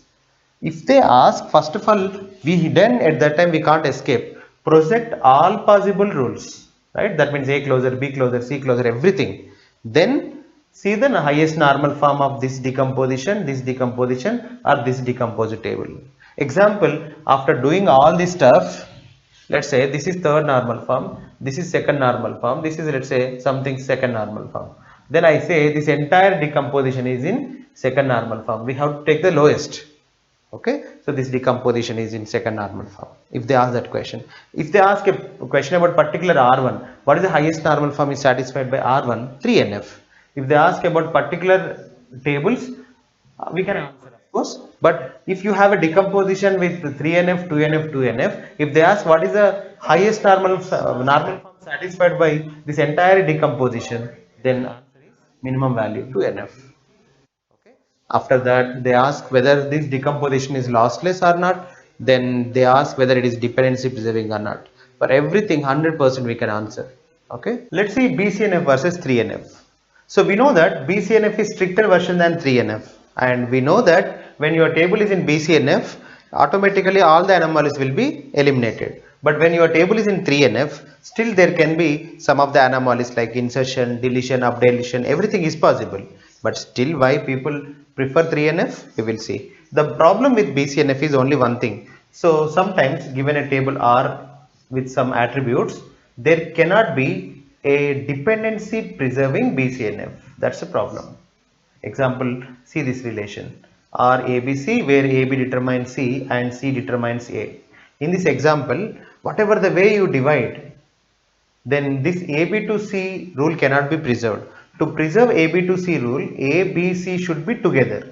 But when A, B, C are together, then you will get a rule called AB to C and C to A. We have to maintain these two. When you maintain these two, it is a old table and it is not in BCNF. Correct? Then we have to split. When you split in whatever the way, try AB, BC, otherwise AB, AC, whatever, then what happens? This AB to C rule cannot be projectable. You try it. So that's why we say that sometimes we cannot have dependency preserving BCNF decomposition. Then dependency preserving is very important. That means rules are important for me, right, over the anomalies. So somehow I solve anomalies problem. So how to solve the anomalies problem, I will tell you. Example, let's say you have a table with employee ID, car name, parking area. What's your problem? This table is not in 3NF actually. So car name determines parking area, right? So because of that, so here this is not in 3NF. So whenever you have this kind of problem, what happens then? Probably there is a car name called Nano, which is new to the market, Nano new version, and parking area A, but currently no one is ready to buy that car, let's say, because it's a new car. Then at this moment we have to write null, correct? So this is because of that dependency. Car name determines parking area, but car name is not a super key. Then you will have to fill null value here to write the entry. Insertion anomaly. Similarly, you will see deletion anomaly, and if nano car is bought, by example, after some time it become popular and 100 people buy this one, then you write like this: 1 nano, 2 nano, 3 nano, but nano is going to parking area A, you have to write hundreds of times. That is operation anomaly. So when your table is not in BCNF, so there will be dependencies like car name determines parking area. Because of that, you get redundancy and all the anomalies. Now what to do then? We have to go for BCNF. But what's the problem with BCNF? So always we cannot have BCNF decomposition which is dependency preserving. Sometimes you may lose dependencies, but dependencies, let's say, important for me. Then I will go for 3NF decomposition rather than BCNF. That is one thing, right? So that's why people prefer 3NF decomposition over BCNF. But sir, how do you know that always there is a 3NF decomposition which is dependency preserving? Yes, it is possible. I will show that algorithm. So how to make 3NF decomposition which is always lossless join and dependency preserving, we will see. So the first step in that, so we are seeing 3NF decomposition, especially that is dependency preserving. Step number one, we have to take actually canonical cover. We know what is canonical cover, right? Minimal form. So take canonical cover, and we know that canonical cover is equivalent to our functional dependency set, correct? So example, your table is R, A, B, C, D, whatever, and rules are given A, B to C and A to B and P to C something and C to D. We should take canonical cover. So what is canonical cover for this one? First of all, we have to keep in canonical form. That means always right side single attribute. So yes, already right side all are single attributes. Now second thing, remove redundant attributes. What is redundant attribute here? Since A determines B, we can remove B, correct? Then we can write A to C and A to B. If you don't understand this, how I am writing A to C, A to B, then you have to go through that canonical cover topic first. Then B to C, then C to D. So you get it. After that, removal of redundant functional dependencies. I think whenever you have A to B, B to C, A to C is unnecessary. Let's remove it. Okay. Then you have anything, that's it. A to B, B to C, C to D, all are essential. Since I know these things, I'm doing fast, but you have to do slowly and you have to identify what is canonical cover. So already I told you algorithm for finding canonical cover. Follow it, you get this kind of thing. Once you get it, then the second step is take every rule x to A. There will be a rule like this, x set of attributes to A single attribute. So for every such rule x to A, what you do is, if it is error, that means we know what is BCNF errors, right? But problem is 3NF decomposition. Then identify 3NF errors. Let's say this is 3NF error, right? And this is 3NF error. Okay. So I know that these two are 3NF errors. You also can try. Since we know that how 3NF error looks like, correct? Left side not a super key and right side not a prime attribute. So of course you know how to check whether given dependencies in 3NF or not. So this is not in 3NF, then we have to go for decomposition. So what is the decomposition idea? Same idea what I told you. Take an error and create a table like this. Example, this is A comma, initially it is A, B, C, D, then divide it into two parts where error is one part, B, C. What are the other attributes? Other attributes are A comma, what? A and D, right? But common is what? B. We can take B common. Then project the rules. You get B to C here and here A to B and C to D is missing, correct? So, and you know the technique, right? We have to project all possible rules. Let's project all possible rules. After projecting all possible rules also, C to D might not be preserved. That is a problem. Now we will see it is already in 3NF or not. Since any two attributes, whenever a table contains two attributes, it is automatically in BCNF. Our target is only 3NF, right? Now here we have three attributes. Let's project all possible rules. One is A to B. Second one, A to B, B to C, C to D, then A to D, correct? So I am applying now A closer, B closer, C closer, and AB closer, and BC closer, and AC closer, then ABC closer. A mistake here, it is actually AB closer and AD closer, BD closer, then ABD closer. Let's see one by one. A closer is A determines B, A determines C, and C determines D. You get A, B, C, D. Projectable rules are A to B, A to D. Done. Now B closer. B determines actually B, C, D. So B to C is already projected. B to D we can project here. Correct? We have to project it. Now anything else? C closer. So what is C closer? C closer is CD, right? So C to D. Since C to D is not projectable, leave it. Now after that AB closure. So what is AB closure? AB closure is A, B, C, D actually. So but only projectable rule is AB to D. So AB to D is unnecessary because when you have A to D, don't project it. So that will become redundant. We know that, right? So AD closure. When you apply AD closure, you get A determines A determines B, B determines C, and C determines D. You get A, B, C, D. But AD together can only have a projectable rule AD to B. But when you have A to B, AD to B will become unnecessary. So AD closure is done. Similarly, BD closure. So BD closure, if you calculate, B determines B, D determines D. Since B determines C, so only BD to BDC. Out of them, this is trivial, this is trivial. BD determines C is not projectable, nothing new. Then ABD closure. ABD closure is unnecessary, correct? Because ABD determines what? Only A comma B comma D. Of course, ABD determines C, but that is not projectable. Finally, these are the rules. Once you get them, A to B, A to D, B to D. One more thing you see. When you have A to B and B to D, A to D is unnecessary, correct? So here I go for again canonical cover. Just keep in canonical form. A to B, B to D. This is again 3NF error. So why I eliminated A to D? This is unnecessary. If you keep it also no problem, but we have to keep the dependencies in canonical form. Then only this algorithm works. So then A to B, B to D. So 3 B to D is third normal, violation, right? 3NF violation. What to do? Separation. Whenever you have a error, what to do? Create two tables. One is BD, second. So that means this is converted to BD and second one what is the rule? A comma B comma D was the old table, and that BD gone to here, then remaining thing is remove BD. What is common? B, correct? So it will be BD and AB. Let's project the rules. What are the rules we have? One is A to B, one is B to D. B to D comes here, A to B comes here. So finally I have projected. So we got some decomposition. What is the decomposition? BC, BD, AB. This is called 3NF decomposition finally.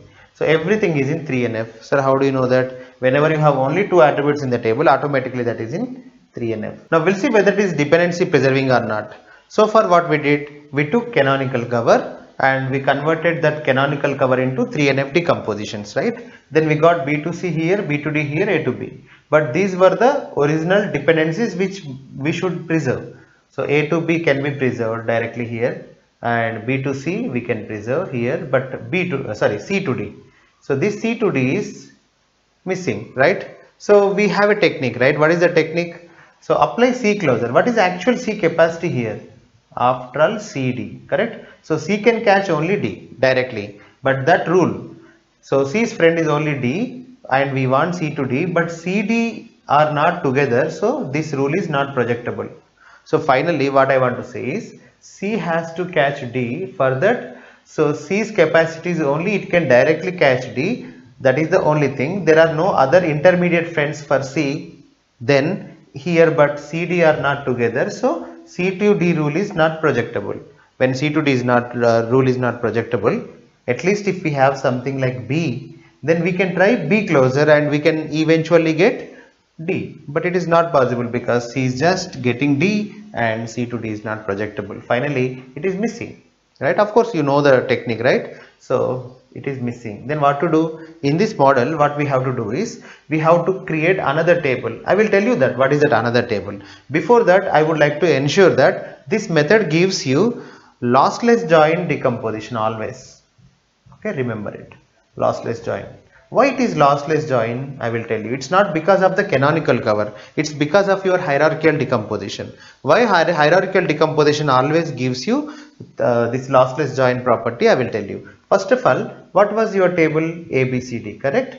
So in ABCD table, first decomposition was, since you took B to C error, correct? Then you created BC table and I think it was ABD, correct? Now question number 1. When you did like this, then what is the common attribute? The common attribute is B. You know, right? But how to check whether the given decomposition is lossless or not? At this moment, in this level, The common attribute is B, so the B was a key to, or B was a super key to at least one table. That is enough to say that this decomposition is lossless. Now later what that means, what is the meaning of lossless? If example this is R1, this is R2, if you join R1 comma R2, like R1 natural join R2, you get definitely R back, right? So that is for sure. Now let's take R2. After that what you did, you took R2, since it was not in third normal form, you decomposed it. Then R2 become R3 and R4. Let's say R3 was what? BD, and R4 was AB, right? So now my question again. So forget about R1. Now I am focusing on R2. Is this R2 lossless? That means, so is this R2, if it is divided into R3, R4, first of all, is it lossless or not? We will see this decomposition. How to check whether the given decomposition is lossless or not? The common attribute should be super key of at least one of the table. So BD and AB. What is common attribute? B. Remember it. What were the rules you projected? B to D and second one A to B. Yes, here B is the common attribute. That is the way we designed that algorithm, right? So that's why always this method ensures that this overall is lossless. Sir, we did not understand one point. What is that? We agree that this level, so this decomposition up to this point is lossless, and this part is lossless. But how can you say overall lossless? I will tell you. So you agree that R3 R4 decomposition is lossless. Really that is lossless. R3 natural join R4 gives what? Your old table back. What was that? R2. Remember it. Now, since our table decomposition is now R1, R3, R4, correct? To get your data back, what to do generally? How you collect your data back? Your table are R1 natural join R3 natural join R4. Since natural join is associative, anything we can apply first, then R3 natural join R4 if you apply, you get R2. So we can't deny that, because R3 R4 decomposition is lossless because common attribute is B, which is super key. So we don't touch that. Now R1 natural join R2, since R1 R2 decomposition is lossless, we know that already, then R1 natural join R2, already we know that it is R. So finally this small decompositions R1, R3, R4, if you join you get R back. That's why this is lossless. The only thing is, how can you say it is dependency preserving, correct? So yes, at this moment it is not dependency preserving, do not worry. So what you do is, what is missing? C to D, right? Then create a separate table for it. That's it. Create a table for CD. And don't keep anything common or anything, because already we have here common here, like, so we have link between these two tables. Only thing what you have to do is create a separate table only for to maintain this rule. Then you project C to D. That's it. So this C is somewhere common, right? So it will take care of that. Now the question is it dependency preserving? Quite obvious. Why it is dependency preserving? Which rule was missing? C to D. Now we created a table and that we are projecting C to D, then that is also covered. Finally every rule got covered. But now still, if you are so keen and so observing, you see this one. Sir, we are comfortable with R1, R2, R3. That means this decomposition definitely lossless and dependency, not dependency preserving, that's why you added it. But how can you say that the newly added table satisfies 3NF condition? You did not check it, right? Yes. At this moment, there are only two attributes automatically, that is in BCNF. But in general case, why it happens, we will see. But every time when you do this one, automatically that extra thing, whatever you did, what were you doing finally? You are taking all the rules which were missing, that means which rules were not preserved, we were creating the separate table, right? If you do that, that tables also will be in 3NF. That is one beautiful property. I will tell you that. Before that, in this example, BCNF, BCNF, BCNF, BCNF, because everywhere there are two attributes. So finally this is 3NF decomposition. Of course more than that. So I can say that every BCNF decomposition is 3NF decomposition.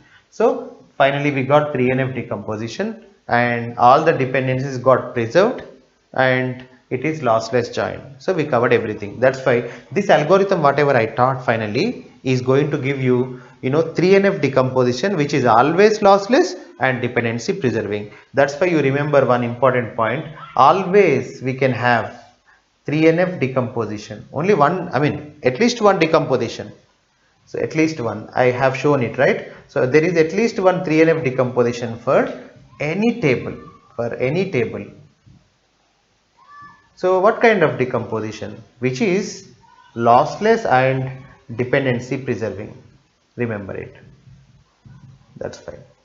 But such kind of thing is not possible for BCNF. Sir, why it is not possible for BCNF? The reason is, so when you create a separate table like this, so which table for that error which is missing, right? So some dependency was missing. If you create a separate table for that dependency, again that dependency, the table may not be in BCNF.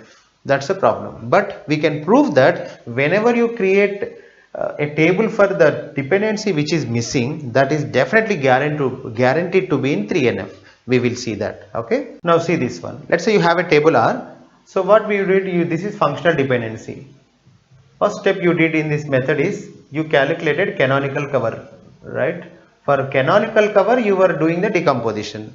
So let's say that decomposition of R is into R1, R2, some R3, so on. Okay. Then so this is the 3NF decomposition. So far it is fine. Only problem was this 3NF decomposition may not be dependency preserving. That means what? Some of the rules in your canonical cover like X to A, Y to A were not preserved, right? Why are you writing X to A form, sir? Why single attribute here? Because in canonical cover everywhere you see in the rule right side single attribute. So X to A, Y to B. Now the question is, what if X to A is not covered or missing in your dependencies? Then according to the technique, what we have to do is now add an extra table called XA for this rule which is missing. Now another rule, let's say missing YB, then you create another table. That's it. If you do that, automatically these two also will be in 3NF. That is one important property. But we cannot guarantee these two in BCNF. That's why if we can divide such a way that if this is in BCNF, this is in BCNF, then we are so happy. Why? Then we can have 3 BCNF decomposition which is dependency preserving. But unfortunately, so we can't guarantee that. But we can guarantee 3NF. Why this rule, if you create as a table, why it is in 3NF and why it is in 3NF, I will tell you. So finally, these decompositions are definitely in 3NF. If they are not in 3NF, make them. Now, this extra thing what you are doing is, whatever the rules missing, you are creating the tables, right? So why they should be in 3NF is the question. Ask yourself, then you get the answer. The reason is, first of all, A is a single attribute, correct? So in this table, point number 1, A is non-prime attribute. Why A is non-prime attribute if A is prime attribute? Since XA is what? It is a table which is made of the rule X to A, correct? X means set of attributes, A means one single attribute. For easy imagination, we assume that let's say X is nothing but attributes, let's say A, B, C. Okay. Now this single attribute A is small a, we keep as it is. Now if these are the attributes in this table X comma A, then X to A rule if you have like A, B, C to A, then automatically ABC will become super key because ABC is catching everything. So it's very obvious to understand. Whenever you create a table with XA, then since X determines A, then X is determining everything, right? So X will become super key. So all the attributes of that super key which are A comma B comma C, according to our prime attribute non-prime attribute calculation, ABC definitely will become prime attributes. Now A might be non-prime attribute. This is the only attribute which can be non-prime attribute, but A, B, C are definitely prime attributes. Now what I want to say is, this rule if you see, since X is super key, then this is already satisfying BCNF condition. Now sir, what if we have some extra rules in this table? Yeah, it can be possible. What if we have extra rules? Maybe let's say that extra rule is like this, Y to A. So one thing I would like to tell you, so if Y is not super key, then it will be a 3NF error, correct? So where A is non-prime attribute and Y is not a super key. If Y is not a super key, then y should be subset r equal to x, correct? Because x is a super key in this table. Let's see with example. Example, you have a, b, c here and a. Now the rule is like this: left side, right side, it is a. What y is, x is, let's say a, b, c, which is super key, and let's say if you have rule b, c to a. Then in canonical cover you can't have it. Already I told you, in canonical cover, when BC determines A, ABC to determines A rule will become redundant, correct? So I can close this and I can apply ABC closure. If I apply ABC closure, I get A back. That means this ABC to A will become redundant. But we know that ABC to A rule is there, correct? That means this rule should not be there, BC to A. Try to understand. So first of all, we started with this point. We have a table XA where X is ABC. Then definitely you will have ABC to A rule, correct? Now whenever you have ABC to A rule, then BC to A rule you cannot have. If you have BC to A rule, then this overall is not canonical cover. But we know that we have canonical cover. In canonical cover, we can't have this kind of redundant rules. But we know that we have this rule already. So if we have this rule, then other rule, this one, let's say if you have another rule like this, that will make this entire thing redundant. That's why we can guaranteely say that BC to A is not at all a proper rule, right? So that's why. So in that way we can prove that. So BC2, that means any y to A is impossible. That will make this not canonical cover, correct? Now second thing, sir, what we have this kind of rule, which is something like A to B, then B will become what? Prime attribute. Whenever right side you have prime attribute, happily that rule is in 3NF. That means the rule satisfies 3NF. Only thing which cannot satisfy 3NF rule is right side non-prime attribute. Only non-prime attribute possible is A, because A, B, C are all the attributes in X are automatically prime. The only non-prime attribute we have is A, if and all if. Then we should have a rule like this: right side A, left side something. But that something is what? If it is A, that is trivial. Canonical cover cannot have trivial rules. Then we should have something capital A, otherwise capital P or capital C. Whenever you have capital A to A, then this is not canonical cover. We know that it is canonical cover. Don't ignore that. So really this is canonical cover. You can't have ABC to A and A to A, which is redundant. That means this rule will become redundant. But we know that whatever the rules we have, they are not redundant. It is canonical cover. Then what is the mistake we are doing? The mistake is we are assuming that we have this kind of rule. So whenever you assume this, you have this kind of rule, that will make this overall set not canonical cover.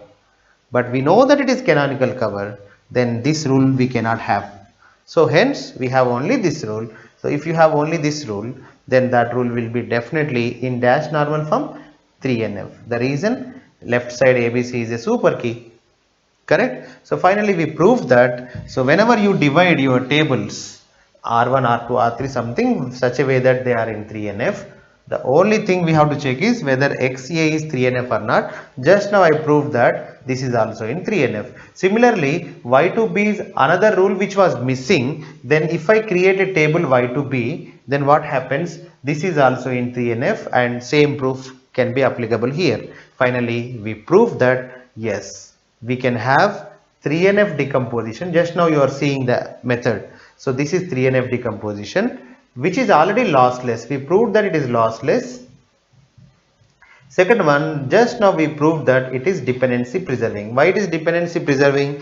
Whatever the dependencies which we were missing, we created separate tables so that we can project them there. So it is dependency preserving. But we cannot do the same thing for BCNF. What happens is, if you do the same thing for BCNF, I will show that. Example, let's say we do this the same for BCNF decomposition. What you do is take a table R and do BCNF decomposition R1, R2, R3. Why this method won't work, I will tell you.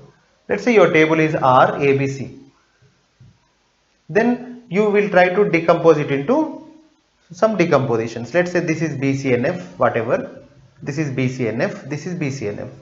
And the rules were, let's say A, B to C, comma, something C to A. So here let's say because of your BCNF decomposition, what if this rule is missing? Then according to our idea, we have to create a separate table for it. Then we create a separate table. Then AB to C will be projected, right? And one more thing, it is minimal cover, you can check it out, or canonical cover. Now when you project AB to C, then this rule also will come, right? C to A. Then these two together will become a problem for this table. This is not in BCNF again. Why? AB is a super key, so not a problem, but C is not a super key, then it's a problem. But it is in 3NF, you see. Why it is in 3NF? Since A is a prime attribute. You can check it out. And already we proved that always we can, whenever this dependency which is missing, if you create a separate table, and that initially the functional dependency set which you have taken is canonical cover, already we proved that this table which you created will be in 3NF, but now you are saying that this is not in BCNF. That's the reason the method whatever I explained you, that cannot guarantee BCNF decomposition, but that can guarantee 3NF decomposition. Now let's summarize what we did is, so take a canonical cover of any FD set and convert that FD set into dependent decompositions. So once you decompose it, then some of the dependencies you miss. Whatever the dependency you miss, create a table for that. Then we can prove that that will be in 3NF.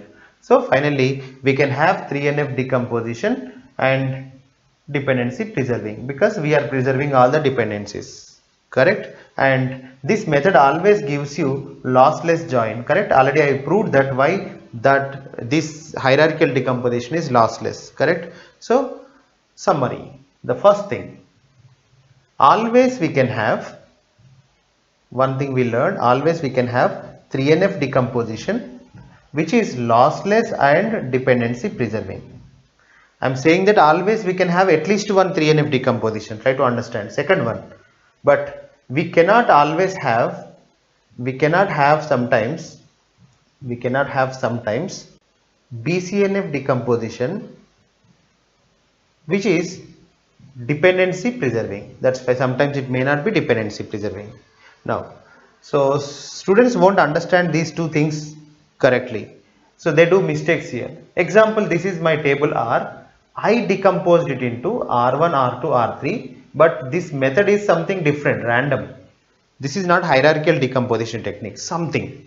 So if I follow some random decomposition, like randomly I divided them, that is also called decomposition. Decomposition means what? Splitting the tables. Then that decomposition, question number 1, and let's say this is already BCNF decomposition. I checked that R1 is in BCNF, R2 is in BCNF, R3 is in BCNF. Question number 1, is it lossless? I don't know how do you decompose. It depends on the way of decomposition, correct? But my hierarchical decomposition technique, if you use, that definitely guarantees lossless. So that's why I don't know. Second one, question number 2, is this one is dependency preserving? Some students say that, sir, no, it is not dependency preserving. Why? Because it is BCNF decomposition.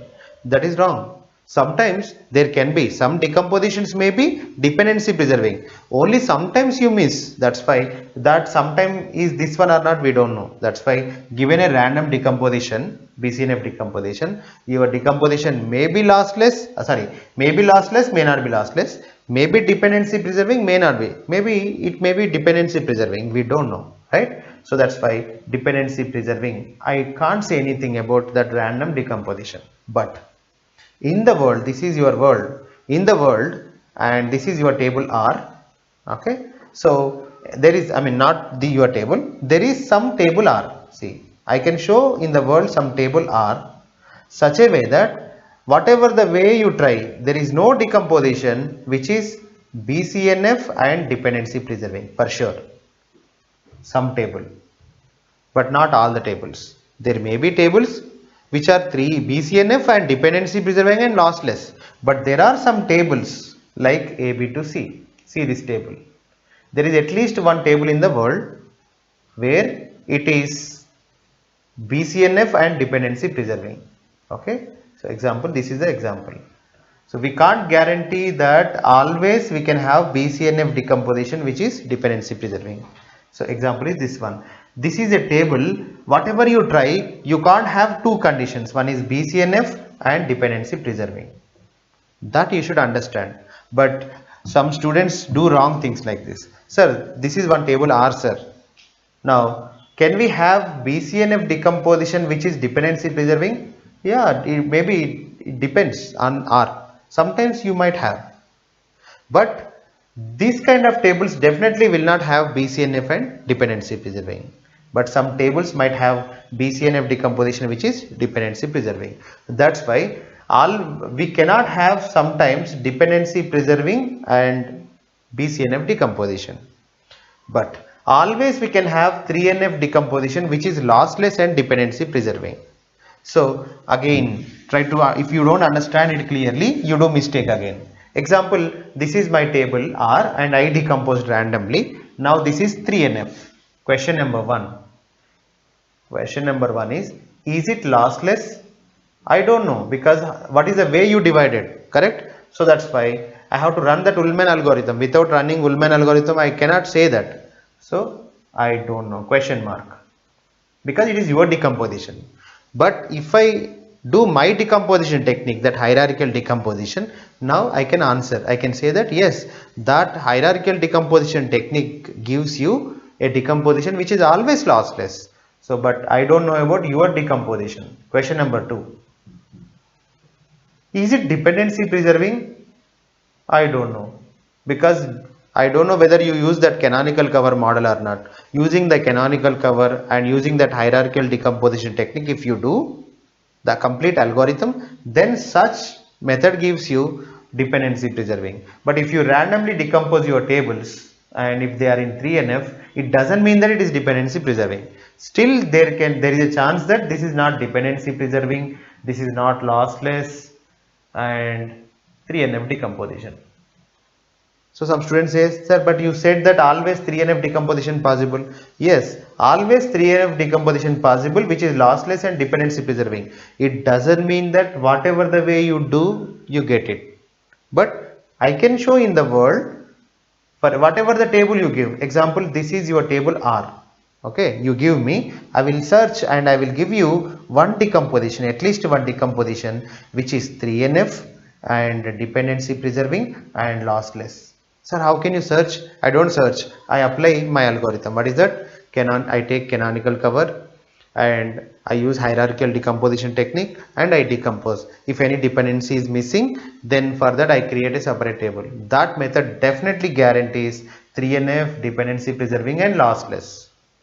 Now, final question. Sir, I have a table R and can you show at least one, I mean it's not my decomposition, can you show any decomposition which is lossless? Yes. So if you give your table R, then I can show you one BCNF decomposition which is lossless. I am showing only one. I don't know every decomposition is lossless or not. So that is what you should understand.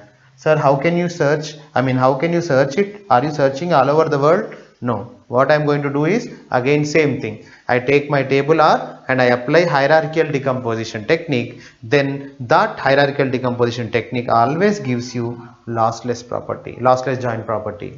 We proved it also, right? So that is a summary finally. Let's summarize it. Always I can have lossless join BCNF decomposition for any table.